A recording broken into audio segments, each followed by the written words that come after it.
Greetings everyone and welcome to Busisiwe, blessed in English, Baruch in Hebrew, which means increase, fruitfulness and multiplication. I am Abigail. We have been going through a series in which we're looking at the end time sequence of events, because a lot of people ask themselves the question, what is going to happen? Is it going to be rapture? And what else is going to happen? So there's so much misconception that is out there. So if we are aware of the sequence of events, then we will not be deceived or lied to. And what we're going through is what also the disciples of Yahushua did, because they approached him and they said to him, Master, tell us what will be the signal of your coming. So it is important that we understand the signal of his coming. What are the things that are going to happen before he comes, which I have termed it the sequence of events. So we started with the first sequence of event being the judgment begins in the house of Yahuah. We explained there that before Yahuah can judge the world, the judgment will begin in his household first. And the importance of that was also to raise preparedness and awareness that we as a family, we as one of the household, we need to be prepared. So that was the first step in terms of the sequence of events. Then the second step that we went to was the times of distress. And we explained through both the teachings as well as the prophecies given concerning the times of distress.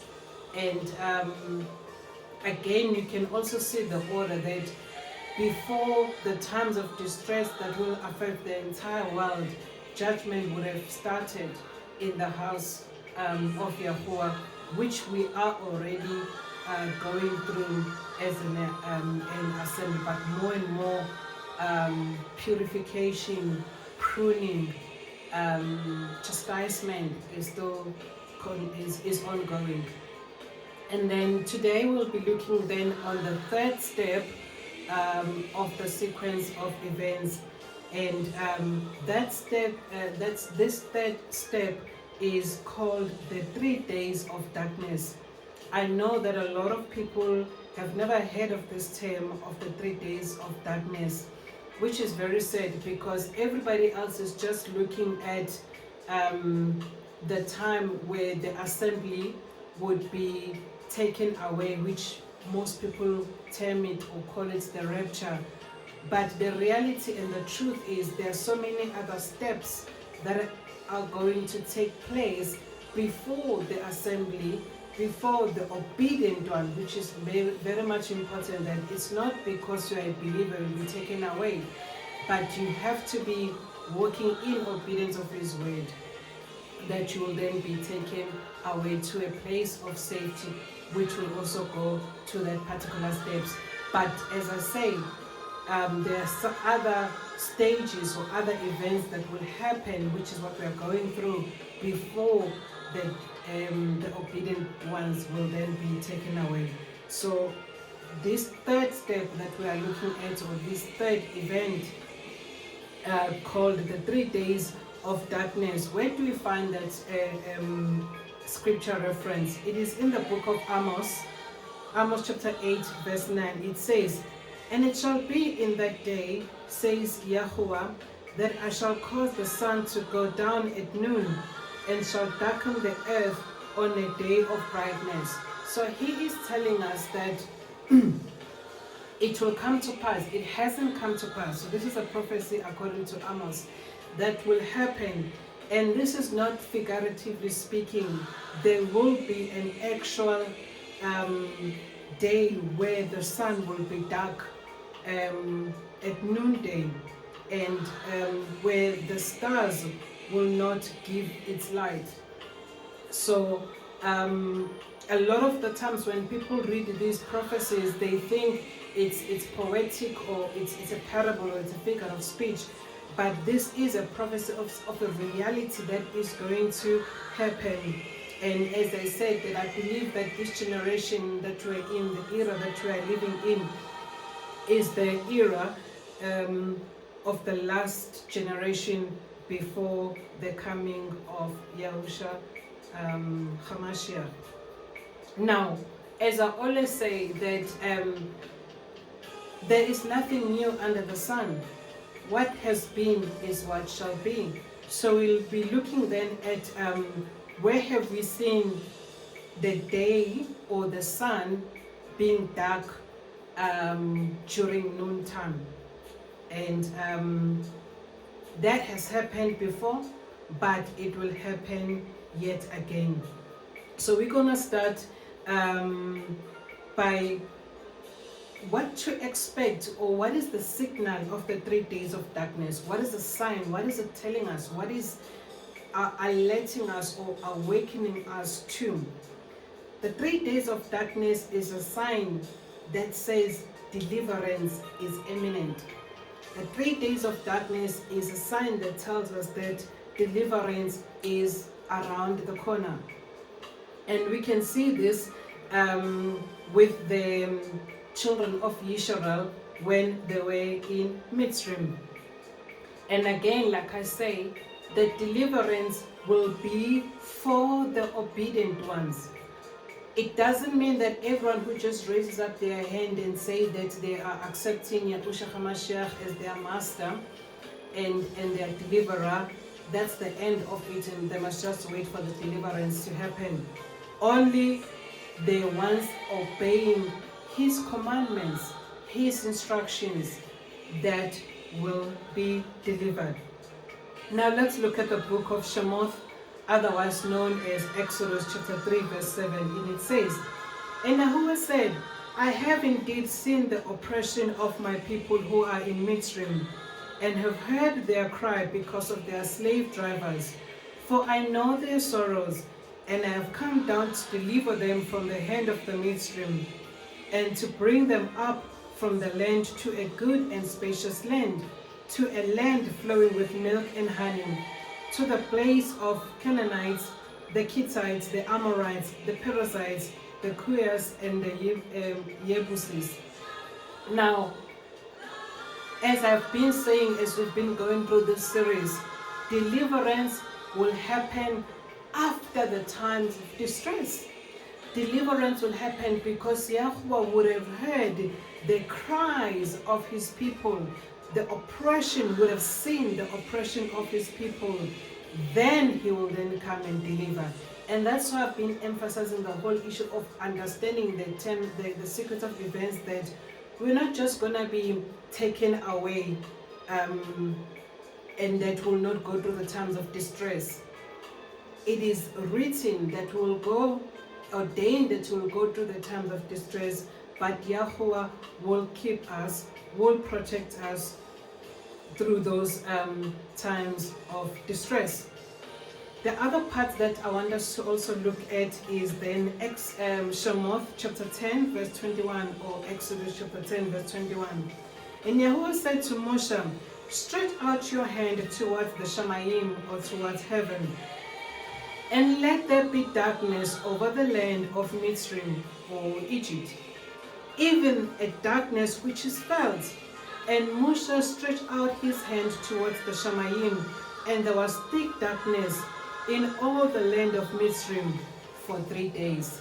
So we see that in the past there was darkness.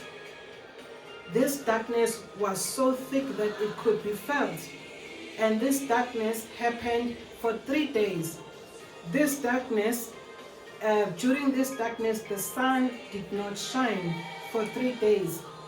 And for 3 days, we also see that this 3 days of darkness, which we read in chapter 10, happened after the children of Yashar'el had cried out to Yashar'el, which is recorded in Shemoth, or Exodus chapter 3.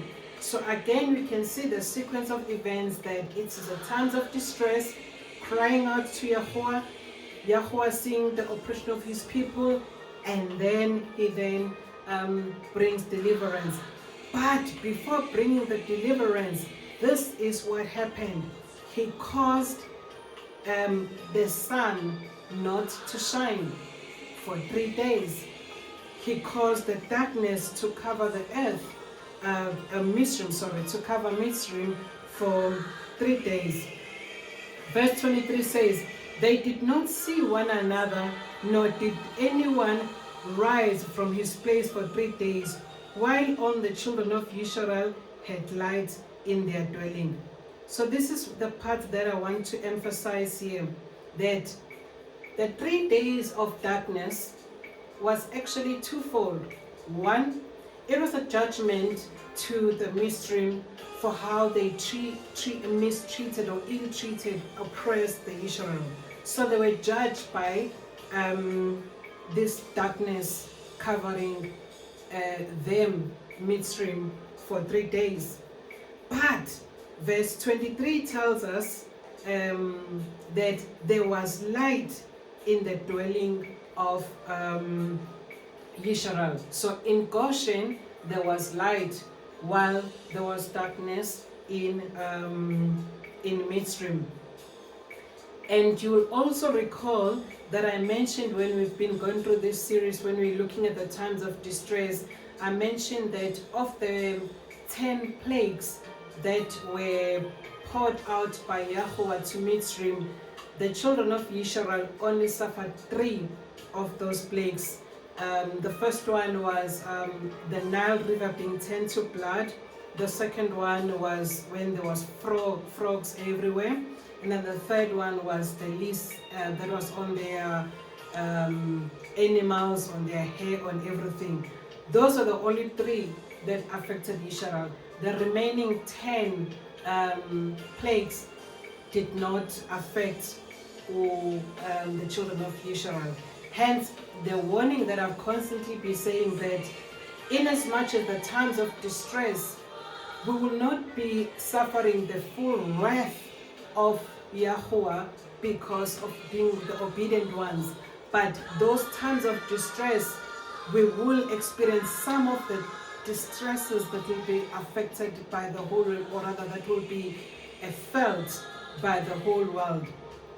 But we will not go through the entire distress with everyone else up until the end.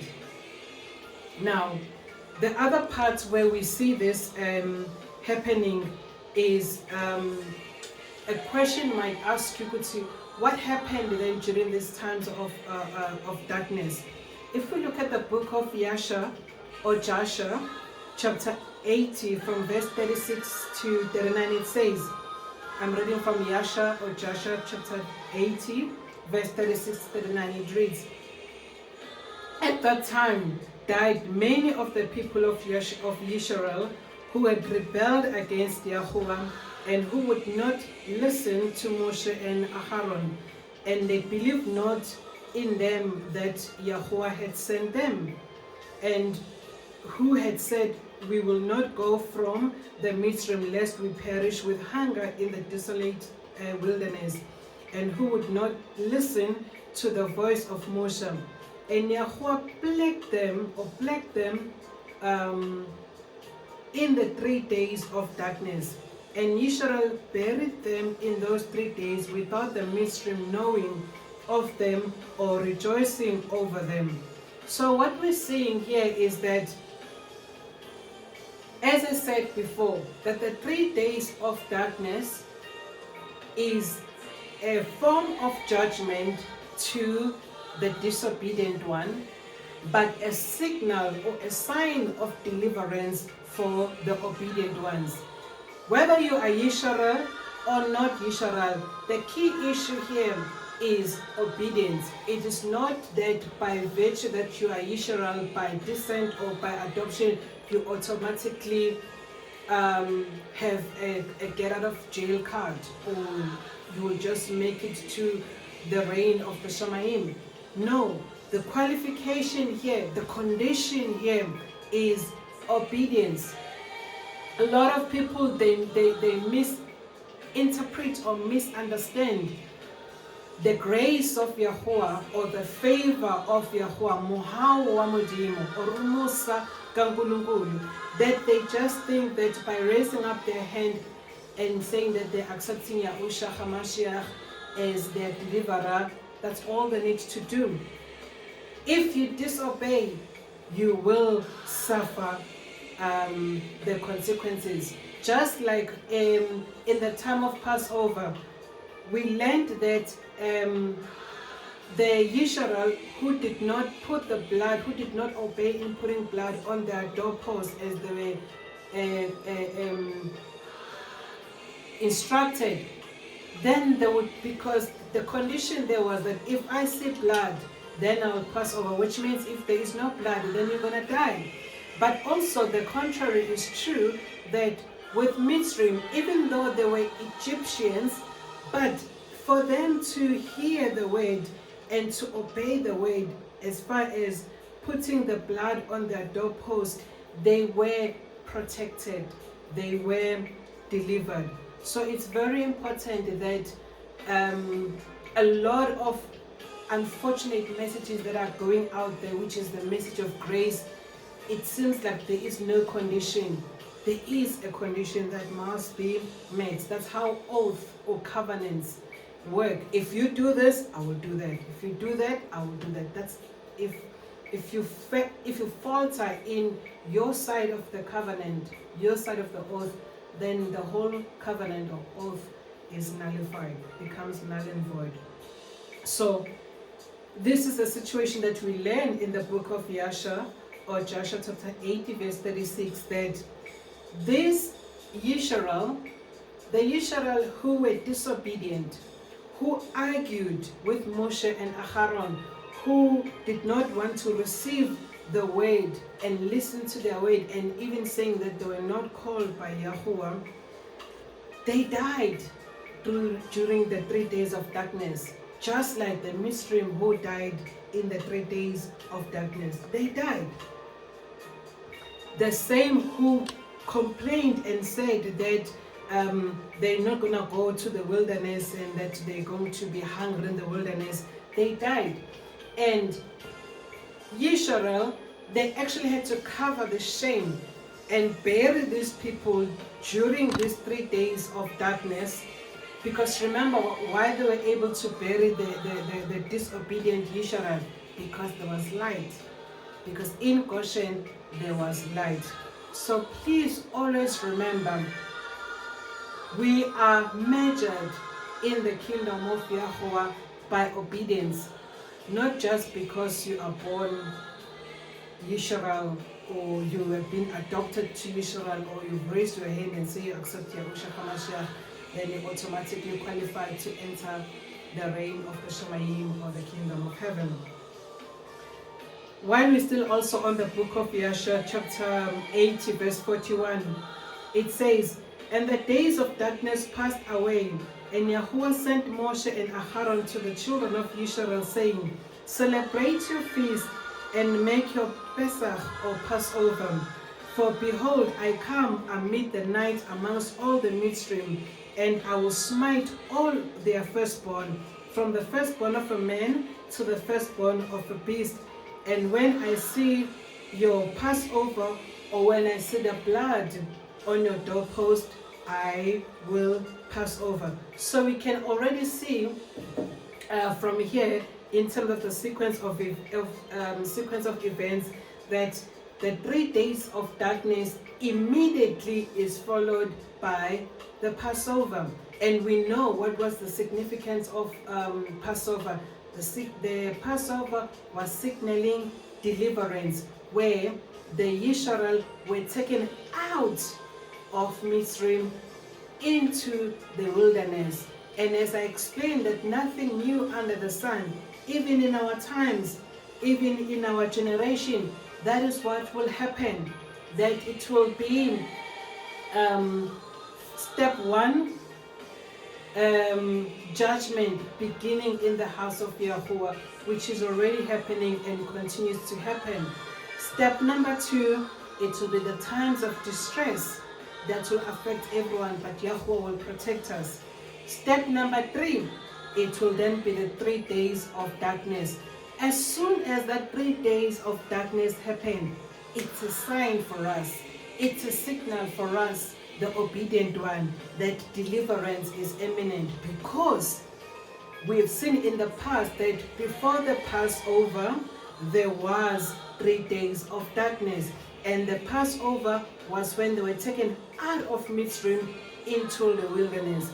And this is in our generation, then we'll be signaling that we're going to be taking out of this Babylonian system in which we live in, out of the world that we're living in under this Babylonian system, and will be put into the wilderness, a place of safety, which Yahuah is the only one who knows where it is, and he will send forth his angels or his Malachim messengers to take us into that place, into that wilderness. And as we go through this series, will also cover the section of the wilderness, what to expect regarding the wilderness, what are the scriptures and the prophecies concerning the wilderness. So this is the one that we wanted then to talk about as far as the deliverance from Mitsriym, the 3 days of darkness that was experienced in Mitsriym. We'll take a pause, and then we'll then go through another section where we see the 3 days of darkness.